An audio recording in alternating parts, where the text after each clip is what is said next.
Hello friends, myself Advocate Pritikar. I have started making these videos with an objective to help all of you in preparing limited insolvency exam conducted by IBPI. So let's see first what is there in the syllabus of IBPI exam.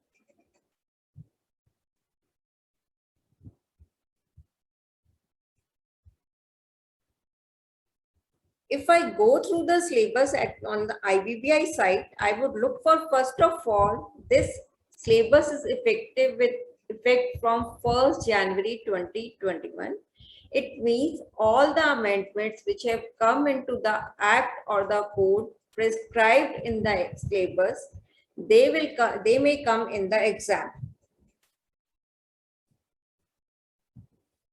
If I look for the fourth subtopic in this syllabus, it consists of 11 subtopics, means 11 or more than 11 acts, which will give us a coverage of 11 marks.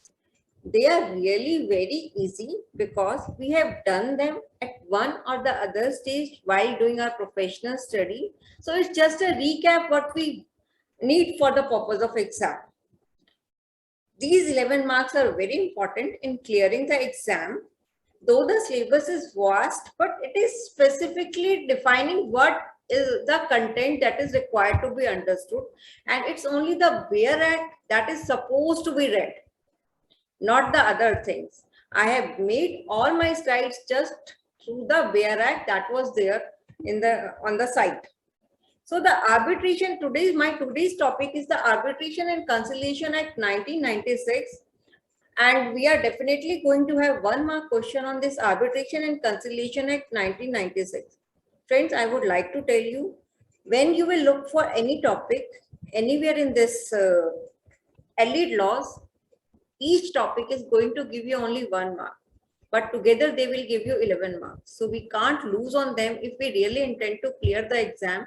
The only strategy we have to opt is to prepare them from the objective of MCQs that might be expected. And it's just one or the two reading which will make us clear and will enable us to attempt our MCQs correctly. So let's go through the slides, and I assure you these slides have more than enough content for the purpose of exam. When I talk about the Arbitration and Conciliation Act 1996, before that we have an act which was Arbitration Act 1940.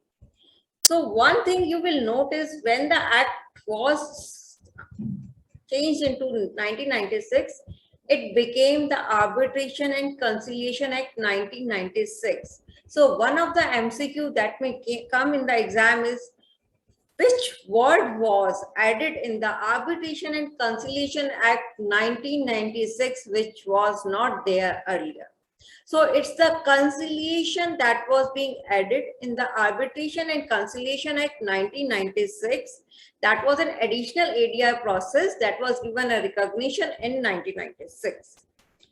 If I look for the preamble of the act, it says this is an act which consolidate and amend the law basically relating to 4 things.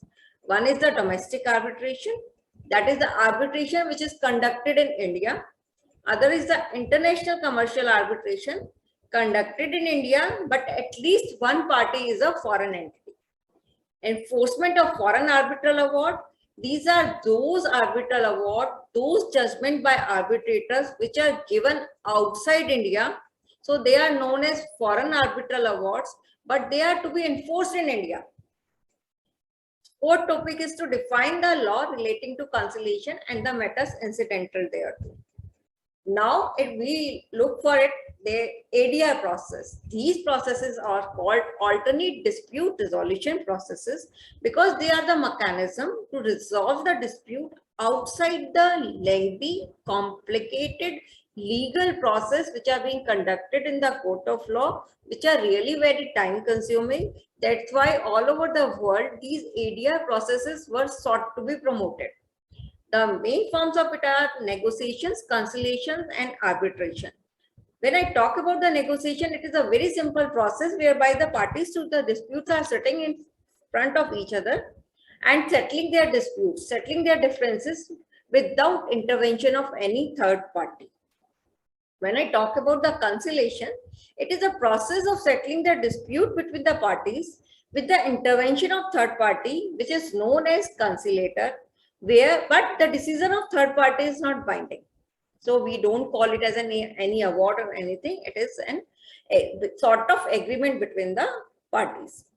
Arbitration is a process which is just like the mechanism that is followed in the court for resolving the dispute between the parties with the intervention of third party, where the decision of third party is binding on both the parties. Third party is known as arbitrator. Decision given by third party is known as arbitral award, which has same force just like the decree of the court. Law has not defined domestic arbitration, but the Act has defined international commercial arbitration, which means it is of three words: international, commercial, and arbitration. So first of all, this is an arbitration which relates to the disputes which are arising out of legal relationship, whether contractual or not, and they are considered as commercial under the law in force in India. Means it is an arbitration relating to a dispute, and the dispute is because of some relationship, whether it may arise out of the contractual or it may be a dispute relating to the division of the property according to the hereditary rights and all. So this, but they consider it as commercial under the law in force in India. Plus, how the element of international will come? Out of the two parties to the dispute, one should be, if the one is an individual, then it should be a nation, national, or habitually resident in a country other than India. If the other party is a body corporate, then it must be incorporated in any country other than India. If it is the other second party is an association or a body of individuals, then the central management and control must be exercised in a country other than India. If the second party is a government of then it must be a government of a foreign country. It means one party must definitely be of India, if individual resident in India, or a body corporate incorporated in India. But on the second side, the second party must belong to country outside India. That is the condition for the international commercial arbitration. So if I look for what is domestic arbitration, I have to imply its meaning from the definition of international commercial arbitration. Means both the parties, if individual, they must be habitually resident or they must be citizen of India. If both the parties are body corporate or one is a body corporate, then it must be incorporated in India. If it's an association or body of individuals, they must be controlled from India. And if it is with the government, it must be a government of India, whether it be the state government or be the central government or the local authorities. Now, it's not only in India, it's all over the world. The courts are piled up with the cases. That's why these ADR processes are being promoted. United Nations Commission on International Trade Law, the UNCITRAL, the full form of the UNCITRAL is United Nations Commission on International Trade Law, has adopted the UNCITRAL model law on international commercial arbitration in 1985. For my exam purpose of the MCQ, first of all, what is the meaning of UNCITRAL must be there in the mind. Then they have adopted the UNCITRAL model law on international commercial arbitration in 1985, and on this UNCITRAL model law, our Arbitration and Conciliation Act of 1996 is based. Arbitration agreement, defined in the simple way, is an agreement by the parties to submit to arbitration all or certain disputes which have arisen or which may arise between them in respect of a defined legal relationship, whether contractual or not.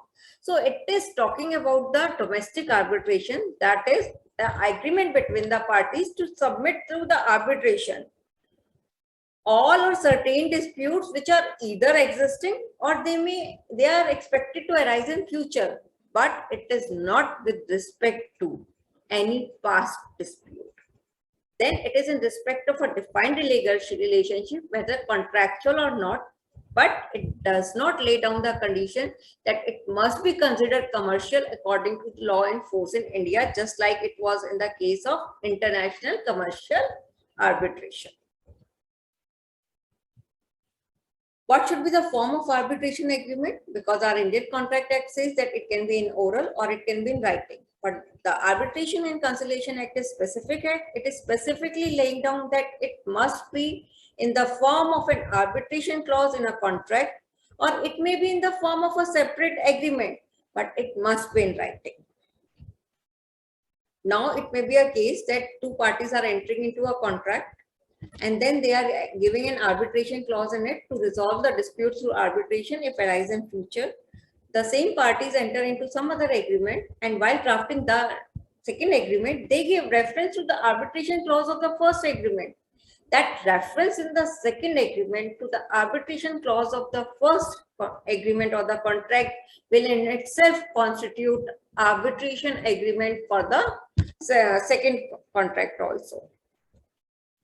An arbitration agreement shall be in writing only, then it can be enforced, otherwise it cannot be enforced. And when is an arbitration agreement in writing? It is in writing if it is contained in a document which must be signed by the parties. It is an exchange, they are exchanging letters, delegates, telegram, or any means of telecommunication, including the electronic means, including the email, including the WhatsApp, which are providing the record of the agreement. Yes, this was an agreement relating to referring the dispute to the arbitration. Even sometimes what happens that when a statement of claim, we know when in the court, whenever a plaintiff file a suit, he has to file a statement of claim and the defendant has to file a statement of defense. Now, in exchange of statement of claim and defense, if one party is alleging that there is an arbitration agreement in existence and other party is not denying it, it means yes, the arbitration agreement is in writing because it has come into the record in the form of statement of claim or as a part of statement of defense. Now we come to the Arbitration and Conciliation Amendment Ordinance 2020. That ordinance was enacted in the Act in 2021. Though my timeline is of before the 1st January 2021, but because the same has these amendments has come as in the ordinance 2020, so they are part of my syllabus. What happened? What was happening from the 1996? Whenever an award is being given, arbitration award is given, it could be challenged in the court of law. So if an application is given in the court of law to challenge the arbitration award, it was presumed that the enforcement of arbitral award is automatically stayed unless and until that application is set aside. Till that, arbitration award cannot be enforced. This situation was changed in 2015 amendment, which says that if an application is filed for stay of the arbitration award to challenge the arbitration award, it does not automatically grant stay against the enforcement of arbitral award. So if any party wants to enforce the arbitral award, it has to submit a separate application for staying the enforcement of arbitral award. Now, what happened in the Ordinance 2020 or Amendment Act 2021? They say it said to grant unconditional stay of the enforcement of arbitral award. It could be granted provided the underlying arbitration agreement, contract, or the arbitral award is induced by fraud or corruption. Now, this is my MCQ. Fraud or corruption. When will the unconditional stay of enforcement of arbitral award be granted? When either the contract or the award is induced by fraud or corruption. 2019 amendment was very appreciated amendment in terms of that it introduced the 8th schedule in the Act, which laid down the qualification, experience, and norms for accreditation of the arbitrators. Like we have the other professions which are eligible. Professionals are eligible only if they are clearing some particular exam, having some quality experience and all. Only then they are recognized as professionals. So an effort was made to professionalize the arbitration profession. That's why the 8th schedule was inserted, which lays down who can act as an arbitrator. In that, they say that the person must have, first of all, the grip over the Constitution of India. He must have knowledge of the Constitution of India. Then apart from that, there are the professional qualifications laid down like the CA, CS, or the advocate with an year of experience like 10 years, or a member of Indian Legal Service. But it was challenged on the ground that if some foreign party wants to act as an arbitration and it is eligible enough, or even in India, if we look for it, it is not necessary that a qualification is required for being eligible to conduct something. Like for the directors, we don't have any such qualifications. That's why it was being proposed to omit this 8th schedule of the Act, and this 8th schedule was omitted by the Ordinance 2020. And then one more addition was being made, which said that regulations will be laid down to specify the qualification, experience, and norms for accreditation of arbitrators. And these amendments are consequential in nature